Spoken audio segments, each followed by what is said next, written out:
ঝাল করবো, তাই খয়রা মাছে হলুদ দিয়ে নুন দিয়ে টমেটো দিয়ে দিয়েছি।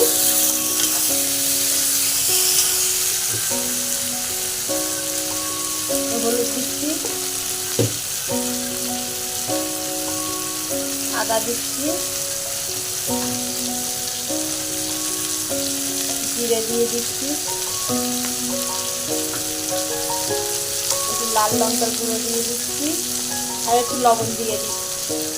দিয়ে আমরা মশলাটা কষে নেব। দিয়ে দিচ্ছি পেঁয়াজ, দিয়ে দিচ্ছি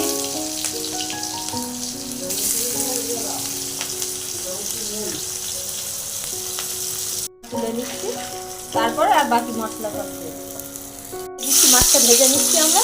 ঝাল হয়ে গেছে।